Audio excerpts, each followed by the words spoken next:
My chance new go watch made in China. We play ping pong ball made in China. Hello and welcome to China Econ Talk. I'm Jordan Schneider, your host, here today with Tianjie, founder and host of Chublicopinion.com. That's CHUBLIC opinion.com, a blog covering Chinese online public opinion. Tianjie, thanks so much for coming on the show today. Thank you for inviting me.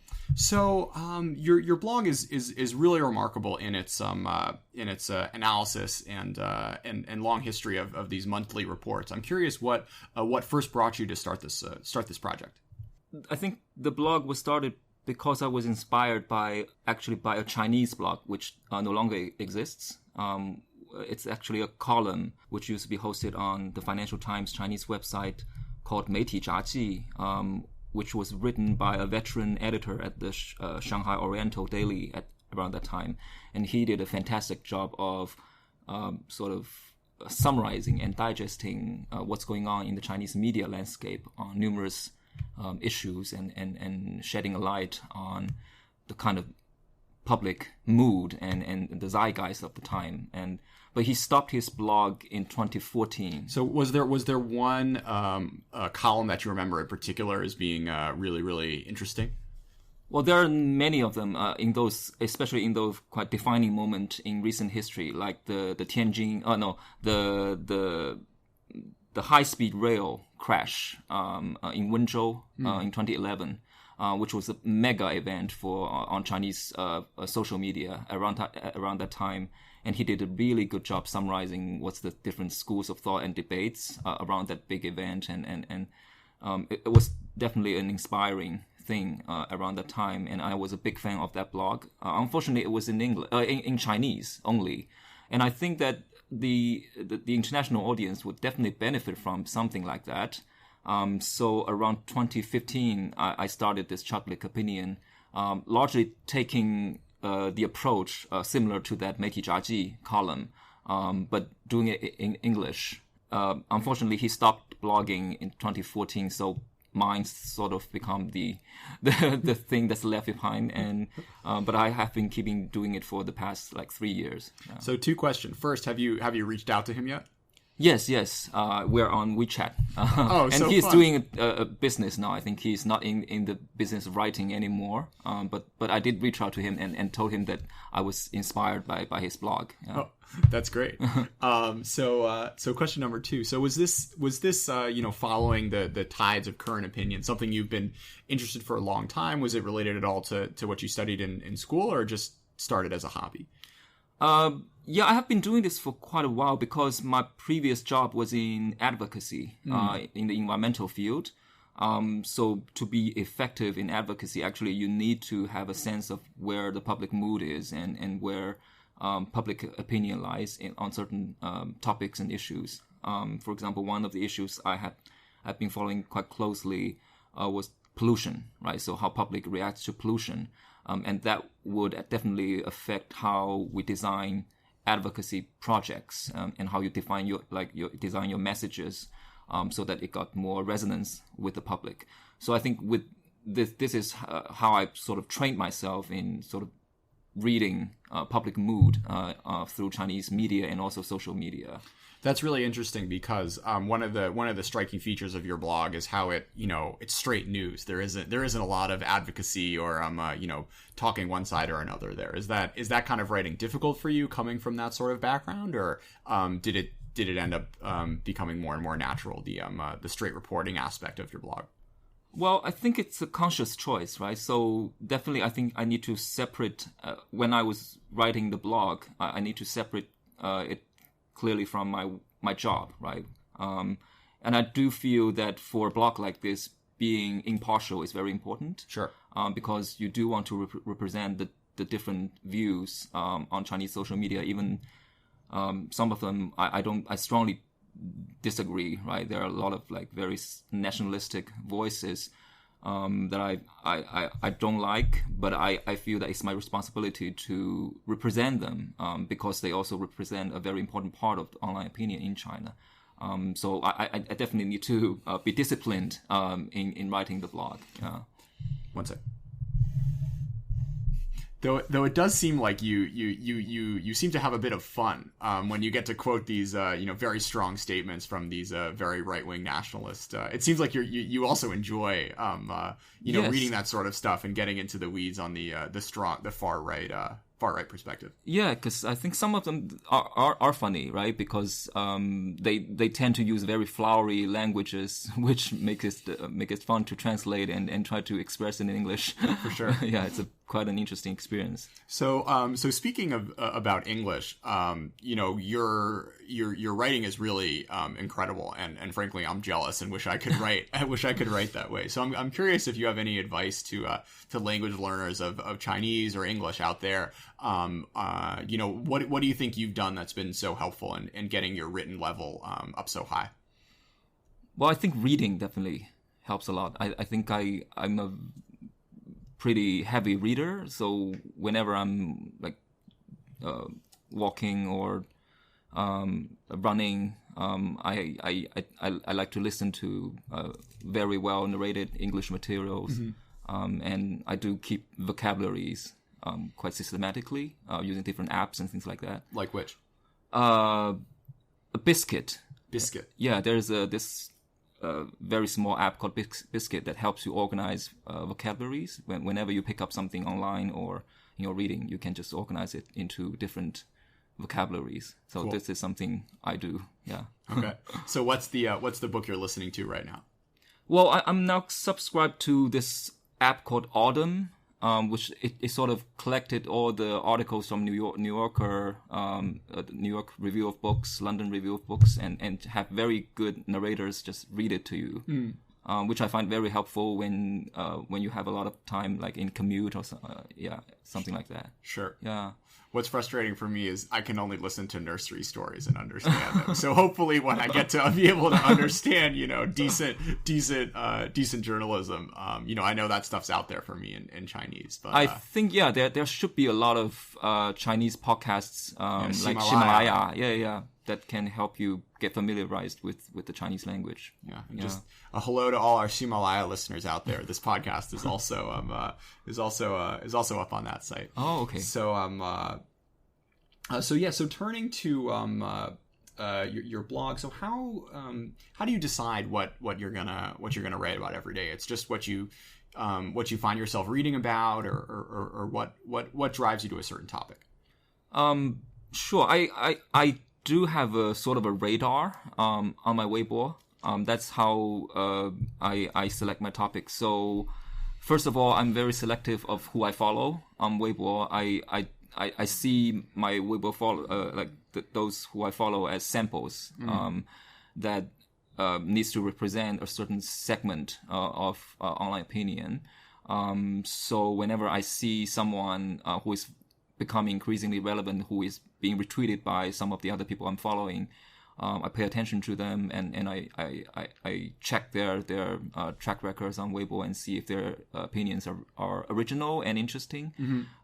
So I do. Is that an issue on Weibo, originality? People Yes, because there are a lot of people who are just repeating each other, right? Then you only need to follow the one who's actually the original one, sure. Right? But from time to time, some of them get silented, some of them got emerged, some of them suddenly become popular, right? So I do update my Weibo follow list quite regularly, and I also want them to represent a certain segment. So I do, for example, have a segment that are all of the nationalists, right, from different schools, and there's a big cluster which is the finance and business commentators. There's a big cluster who are technological commentators, even anime and like game communities, right? So I want my sample to somehow reflect the zeitgeist of Weibo. So is this something that I imagine this is something that frustrates you with a lot of Western media talks about kind of China as a monolith. and maybe parts, aspects of the society maybe, but I think your blog is great evidence to the fact that there is a really a ton of diversity of opinion with regards to basically any topic you could possibly think of. So I'm curious if there's some Western media gets it right, if you share this frustration, what besides reading lots of Weibo do you think foreign journalists could do to get a better sense of these nuances that you cover? Well, I won't say I'm frustrated because through my work, actually, I get to know a lot of the foreign correspondents based in China. Mm-hmm. Some of them are my very good friends, right? So I know what kind of constraints they need to face when they are writing their stories for their own media organizations. And some of them are not necessarily biased, but they are sort of restrained by who they can interview and what kind of sources they have access to, right? And I think social media definitely, I think many of them are becoming aware of those constraints and starting to pay more attention on this kind of social media voices and try to also develop their own samples to some extent. But to be able to decipher this kind of social media message, you do need to have a quite good grasp of, first of all, the language and then the cultural context, right? To be able to identify those that are really relevant and those that are not, because there are also a lot of noises, right, on social media. So since this is nominally a podcast about economics, if you could throw out 2 or 3 Weibo personalities who you think are give us a broad range of opinions and are particularly interesting to read and follow. Sure, like on finance and business and sort of economic issues, I would definitely recommend first of all Cao Shanshi, right? I think he is actually either a People's Daily journalist or a Xinhua news agency journalist, but he has a sort of a very different persona, right, on Weibo, and he's known for actually leaking stuff on Weibo, all kinds of internal documents, and people in those very big financial firms sometimes will send him personal messages, right, and tell him, okay, there's this thing going on in our company right now, and he posts those snapshots or screenshots, right, and becomes sort of a trending topic on Weibo. Sure. So he is very much, I think, widely watched on Weibo on all those kind of financial developments. Another guy I follow, which I find very original, is this guy called Yu Xiaoyang, who is actually, I think, a scholar at Tsinghua University. I think his specialty is actually in energy and environmental economics, but on Weibo, he actually gives comments to a lot of social issues from an economic point of view. Sure. I think he's trained at Stanford or somewhere like that. Very original, so doesn't follow any ideological rule book, right? Very original thinker. And there are a bunch of former columnists like Fu Zhifeng, who used to be a Wall Street Journal columnist for on the China side, right? Has his own Weibo and pretty influential, and a bunch of Shanghai-based analysts who are also very active on Weibo, like Fan Tong Dai Laoban. These people watches stock market quite closely, but they also tend to comment on all kinds of social issues and things like that, and have their own financial kind of take on those things. Very cool. Yeah. Well, maybe we'll put up a China Econ Talk recommends Weibo channel. Sure, you should. Sponsored by Chublicopinion. We'll give you all the credit, not to worry. So the reason I wanted to do this podcast now was to go a little bit deeper into your most recent post, which is about the Chinese social media response to our Maoist, our trade war, which is happening right now. So maybe if you could start out with what the official line has been over the past few months or so, and then go on to the social responses for it. So first, what has the government been saying? Sure, I think the government. My take is that they're still cautious, right? One of the most significant thing to understand is that the trade war hasn't started yet officially, right? Because all the tariffs that Trump has proposed hasn't actually come into effect yet. And more significantly, for the last round of Trump's bluff, right, to put extra tariff on, I think, 100 billion Chinese goods and services, China actually haven't matches his bluff yet, right? So China didn't offer any countermeasure to the latest round of Trump's threat.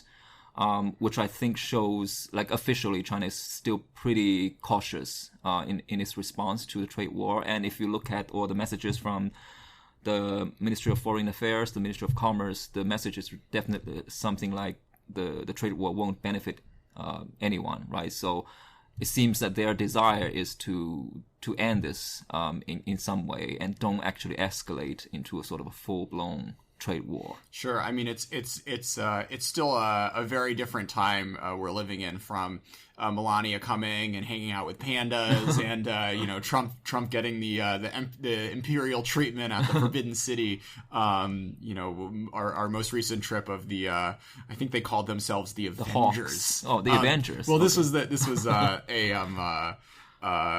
in like a commonly followed newsletter about American politics, some source from the White House said, we're sending our team of Avengers, like the Marvel movie that's coming out. And then the journalist said, well, if they're calling themselves the Avengers, it's probably not the best way to, start a negotiation, right? If you're out to fight evil.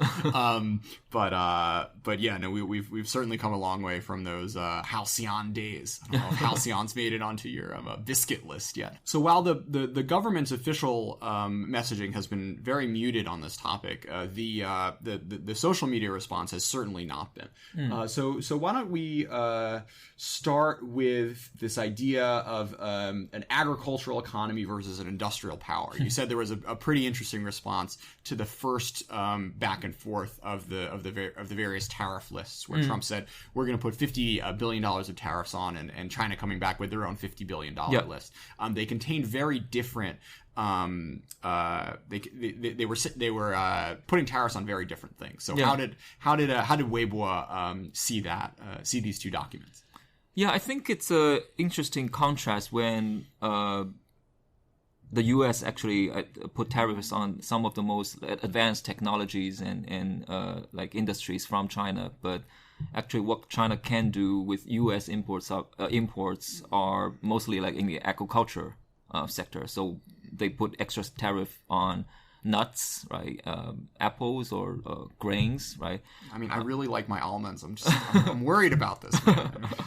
Yeah. So I think there was this social media response, a pretty gleeful response that is somehow is showing the shift of positions of the Chinese economy and the U.S. economy based on those two lists. Some people were saying that, okay, does this mean that China is already becoming sort of an industrial powerhouse? Well, it looks like the U.S. economy is dominated by the sort of agricultural sector, even though these are not actually accurate reflection of the two economies, because these are mostly like import and export, right? Which doesn't necessarily reflect the whole economy. But still, I think it reflects somehow this public sentiment here that is pretty complacent, I would say, about Chinese developments in the past decades, and somehow being proud, or there's some kind of a pride in seeing that China is taking up more and more those kind of advanced technologies and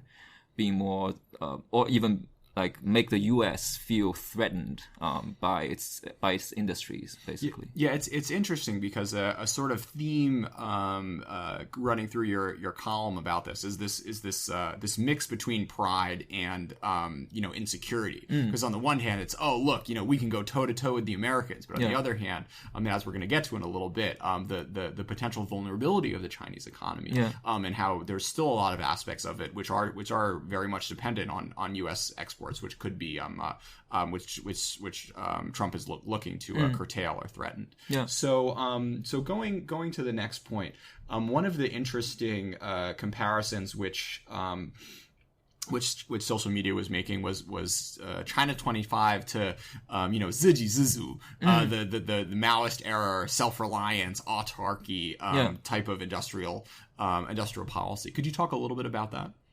Sure. First of all, I think Made in China 2025 is a very important policy document.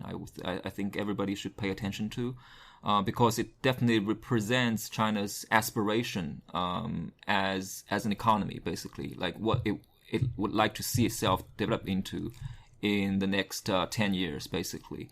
And I also, I think, explains a lot of the so-called insecurity that people are feeling, because I think nowadays what dominates sort of the national discussion on economic issues is those multiple traps that people feel that's ahead of us, right? One of the traps is the so-called mid-income trap, which China definitely wants to avoid.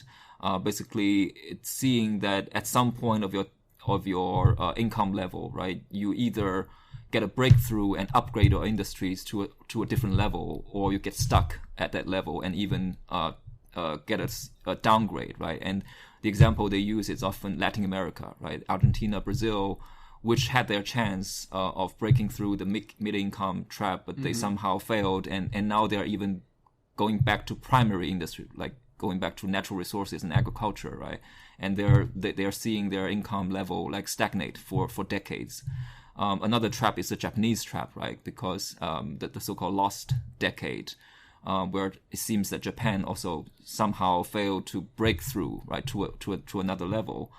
So I think people, policymakers, economists, the general public, that they seem to be vexing about how to overcome the so-called mid-income trap and bring the country's economy to a whole different level. And the answer is Made in China 2025, right? They are looking at Germany's plan, that's the so-called Made in Germany 4.0 or something like that, and they're looking at other countries, South Korea, and try to figure out, okay, how do we transfer or transform China from a country that mainly makes socks and T-shirts to an economy that can make airplanes or high-speed trains, right? All those highly like value-added industry, and I think that's sort of the core of what's being threatened now by the trade war, and why are people so worried at this point? Yeah. Sure. I mean, Trump has very explicitly said that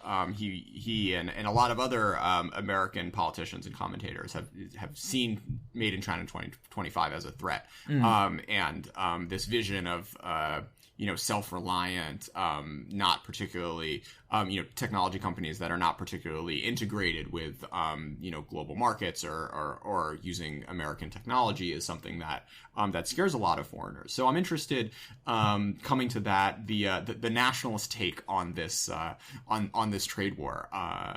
If you could walk us through, there was a great, quote by one of your sources saying that, what the trade war is trying to do is, quote, keep China in the bondage of low-end industries to be eternally exploited by the U.S. hegemony, technologically and financially. So where is this sentiment coming from, and who's echoing these sorts of thoughts? Sure, I think those comments are coming from a kind of mental image of China being like forever a sort of a sweatshop, right? So people have this idea that in the past, the Chinese economy, in the past 2-3 decades, right, a lot of the growth comes from this kind of labor-intensive, cheap labors, right, and there's always this narrative that most of the values, right, in the supply chain, global supply chain, actually goes back to the likes of Apple, Nike, right, who is actually using Chinese cheap labor, but actually keeping most of the benefit and most of the profits. Sure. And now actually China wants more share of that cake, right? It wants its own industries to occupy a higher place in the global value ladder. And some people are reading the trade war as an attempt by the Western world to basically keep China forever in that cheap labor position, and it's getting, I think, quite some traction as a narrative now when people are discussing this trade war. But I think there's one very important differentiation here, which is the so-called self-reliance idea, which is this Maoist idea that, like in the past, like when we were talking about pre-Cultural Revolution China, right? So at that time, actually, the Chinese economy was like completely shut from the global economy, right? It's even shut with the Soviet Union after the relationships got bad. And at that time, there's this really like self-dependency idea, right? Because you could not rely on anyone around you.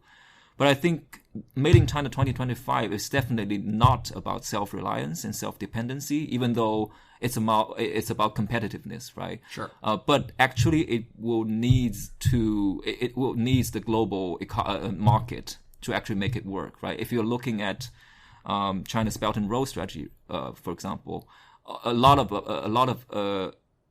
part of the Belt and Road strategy is about promoting Chinese technologies overseas, right? They want to set railway standards in Africa, right? So that Chinese high-speed railway systems can be exported to another continent, right? So I think the vision of Made in China 2025 is definitely a vision that's embedded within the global market, right? That requires more integration with the global market rather than shutting China up again. So I think in that aspect, I think the nationalists, the right-wing nationalists actually read it wrong, I would say. Yeah. And that's why their most high-pitched arguments were actually censored, ironically, by the government and also was criticized by People's Daily and all those official propaganda outlets, because I think the message that the Chinese official positions would like to send is not about shutting China up again, shutting the door again. Actually, they want to embrace the global market. It's only that they want to occupy a higher place in the global value chain. Sure. Yeah. So let's now come to the left-wing critique of this. Something that I have not heard reported anywhere else, which you were talking about. Some commentators even thanking Trump for pushing this trade war, arguing that China is not as open as the past leaders of Zhu Rongyi and Deng Xiaoping wanted. And how this is now an opportunity for China to reassess what the parts of its economic system that are not particularly liberalized. Could you talk us through that argument and where that's coming from? Sure.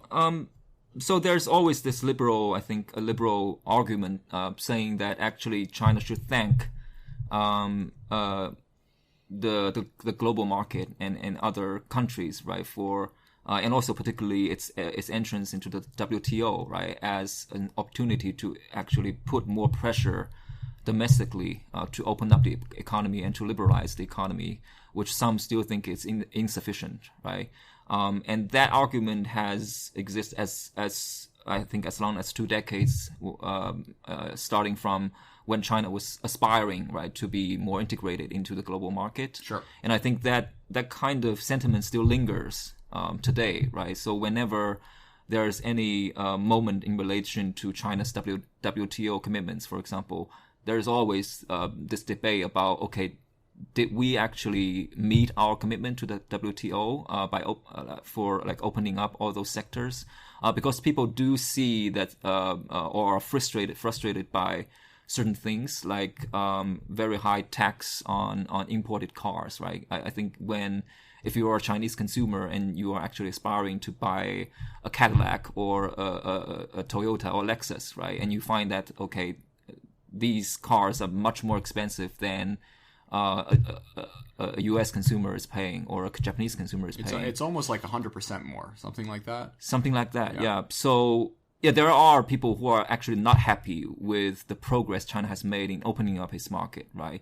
So whenever this kind of moments comes, there is always those voices saying, okay, actually, we should open the doors wider anyway, right? So these are opportunities and these are actually beneficial external pressures like Trump's threats or the WTO deadlines and things like that.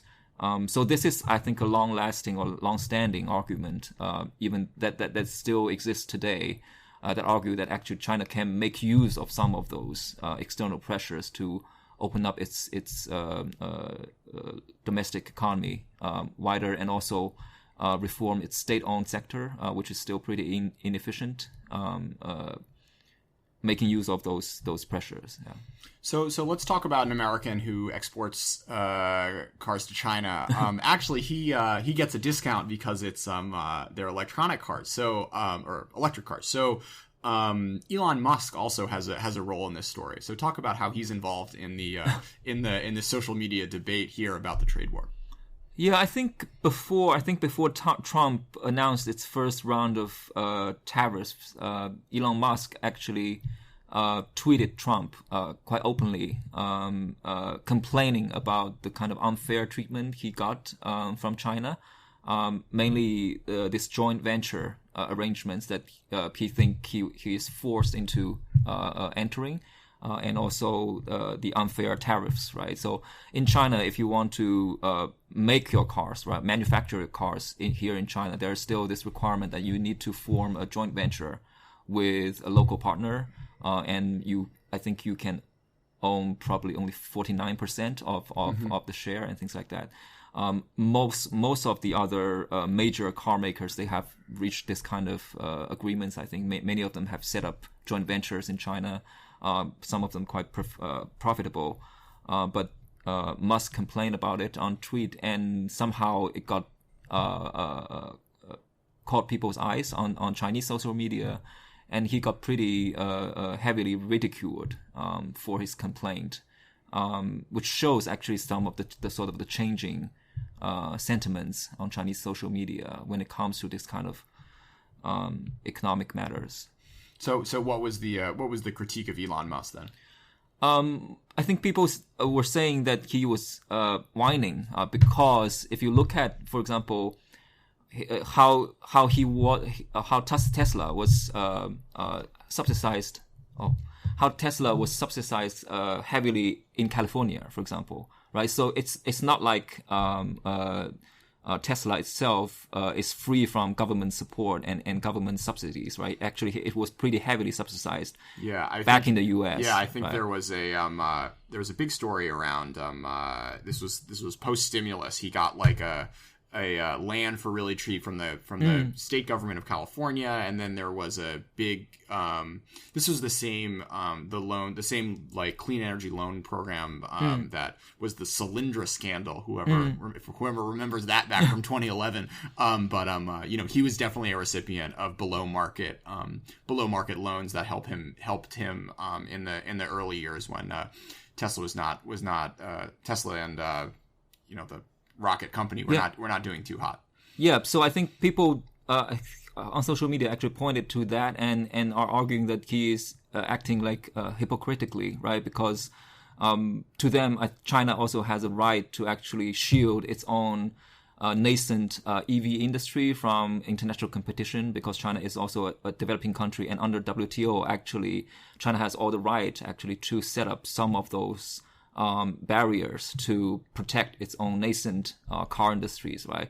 So people were basically saying that you are becoming a hypocrite who is actually enjoying U.S. government subsidies, but then complain about Chinese protection of its own car industry. Sure. So I'm curious if this really does end up heating up the trade war, what different options from a public relations standpoint the government has about how to message any inconveniences that Chinese domestic consumers or domestic companies may face with regards to impacts from the trade war. Actually, I think it's $1 million question because I think the Chinese government currently is facing quite some difficulties of communicating its trade war positions, right? Because on the one hand, it doesn't want to be seen as making big concessions, right, with the U.S. side. That's why when President Xi Jinping announced a series of market opening measures at Boao Luntan, the Boao Forum, a few weeks ago, the Ministry of Commerce actually has to came out public and say this is not a concession to the U.S. side. Actually, if the U.S. doesn't agree to our demands, right, those market opening measures would not apply to U.S. Companies or U.S. businesses, right? So I think they need to play a pretty tricky balancing act here by not showing the public that China is making concessions, but also stick to its long-term vision as sort of a country that actually embraces globalization, right? Because if you look at the messages from the top leadership, China has pretty surprisingly become a sort of a champion of globalization, right? Especially after the election in the United States. So it also doesn't want to abandon that kind of message and suddenly become sort of another economic sort of protectionist economy, right? So I think it has to play the game quite delicately, I would say. Sure. I'm curious if you could, just like assign a skill level. How good do you think the Chinese government is at communicating these sorts of things and formulating messages that you think can resonate with the broader public? Is this something that's been trending positively or negatively over time? What grade would you give China's the PRC's messaging operation? Well, so far I would give them a 7, right, out of a 10 or an 8, because I think they're pretty responsive to public sentiments. And so far I think they're managing the messaging quite well, in the sense that first you have plenty of hard talking, right, that makes you seem tough, right, on surface, even if when you look at the substance, China hasn't actually retaliate that strongly. But they have been talking tough. But on the other hand, they have also been offering the kind of measures that actually is consistent with China's globalization messages, right? So internationally, I think it's also better received, I would say, than the Trump administration, right? I think there even some sympathy from the international side. If you look at, for example, last week, I think the Financial Times comes up with editorial basically saying that the U.S. Negotiation position was like sort of a imperialist kind of treaty offered to China back in the 19th century, right? Yeah. So there's actually some sympathy to China when the U.S. side was acting or being seen as being unreasonable, right? Yeah. So if you look at that, I think the Chinese government is managing its messages quite smartly, I would say. We spoke this past episode with Chris Balding, a professor at PKU Shenzhen, the HBSC Business School, and he was talking about how disappointed he's been with the Trump messaging, and how, if they were only more focused and drilling home the fact that China's not an open economy, just saying that over and over and over again, and not doing other, trade issues, fighting with allies, picking fights with China and, picking fights with Canada and Mexico EU. And the EU of all people, then maybe we wouldn't be seeing these types of FT columns. But it's interesting how the roles really have reversed, where here we have the U.S. pushing China to open its market, where at the same time Trump just feels like putting up tariff barriers for the sake of tariff barriers. Yeah. The role switches back and forth over the past since the beginning of 2017, since the first Xi World Economic Forum speech are really head spinning. So with that, I think I want to turn to a few of my favorite past Chublicopinion columns, and maybe get a little special update. So I'm curious. You wrote earlier about this rise in the domestic movie, particularly this like patriotic movie sentiment. The stream of patriotic movies since the one you focused on was Wolf Warrior 2, John Long R. Yeah. But more recently we've seen Ho Hai, right? I'm curious if you made it to see that movie and what you thought of it. I think it sold even better than not better, but on the same level probably. Yeah, it's like 3 billion domestic box office. Sure. Yeah.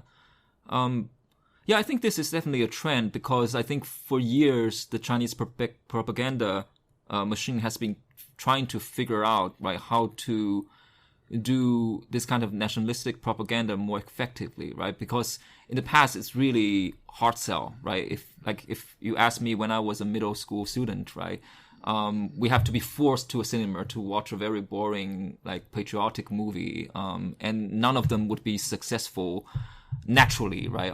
In the box office, if you give people a choice, nobody would want to see those movies. But I think nowadays, they have found the kind of formula the kind of right formula that actually make patriotic messages more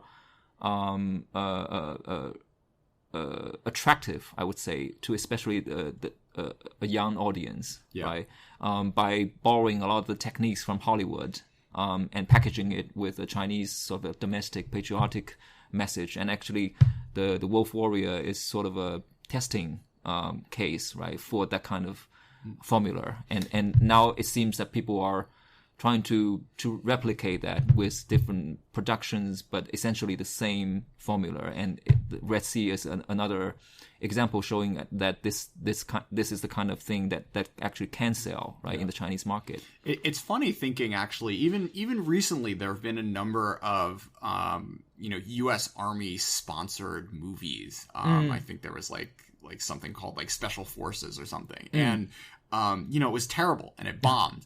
But the more Hollywoodized Rambos and American Snipers, not necessarily that was supposed to be a raging patriotic movie, but it's interesting how the movie makers who try to sell movies all day and aren't necessarily propagandists, having them be the kind of the base of the soup, and then sprinkling on the nationalism in the end tends to be a more effective formula than having the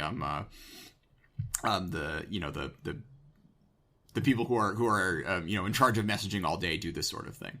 Yeah. So what actually draws people to the cinemas are actually the actions, right? And all the grenades and all the rocket RPGs and all the weaponry and things like that.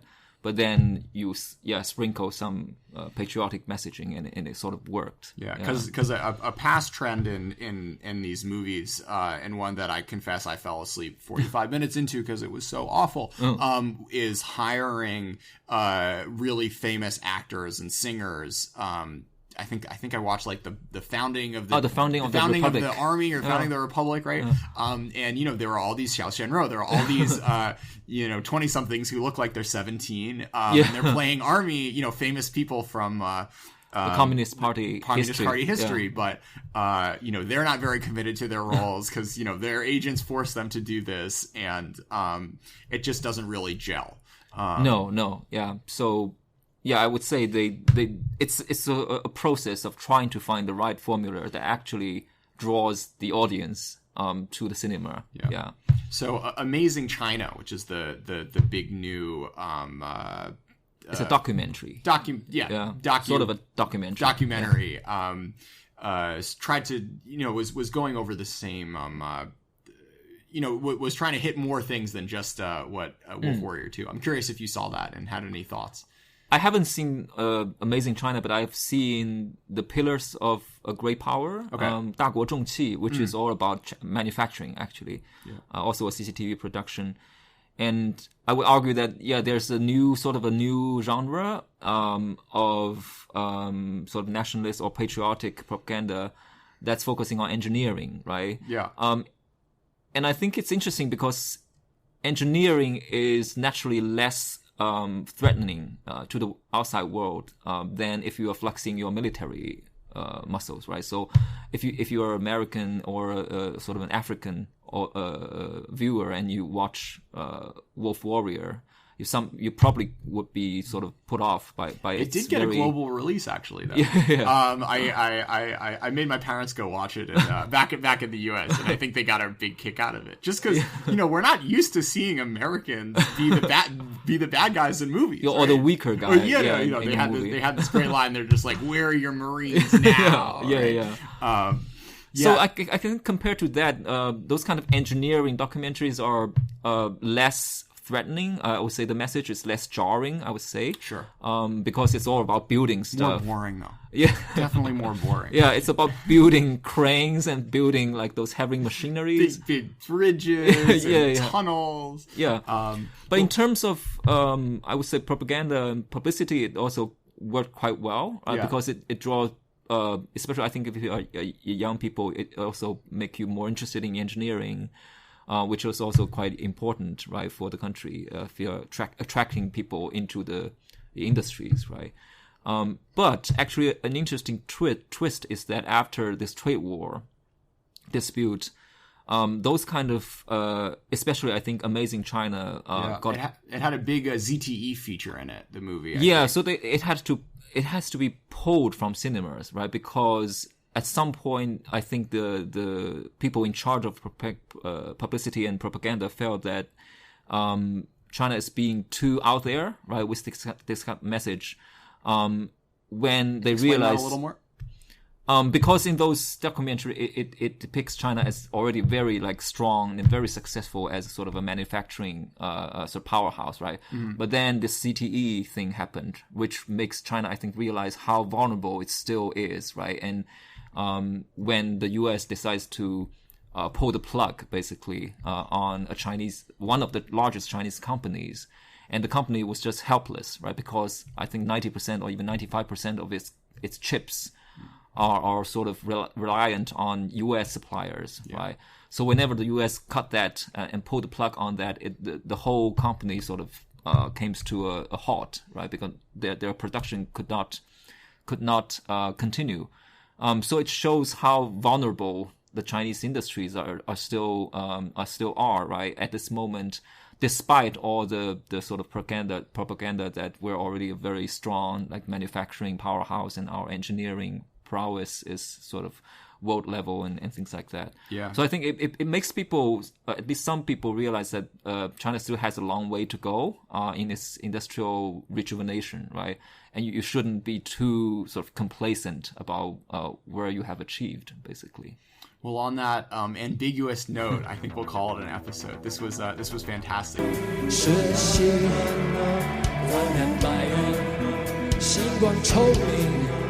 还有真理，多一对，别当真，别多问，别乱猜。我没有答案，悲伤是吗？荒唐是吧？你哪有办法？终究咱们都小康吧。大家一起去修身，就让它简单的简单。Oh my side， 大家一起来干杯，为这个快乐的年代。Oh my side， 你滚你玩你滚蛋，你追我赶的2000年。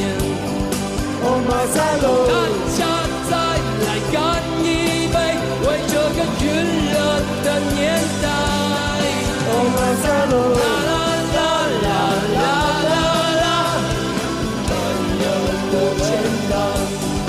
Oh my side， 啦啦啦啦啦啦啦，我这个操蛋的年代。Oh my side， 啦啦啦啦啦啦啦，追我赶的2000年。Oh my side。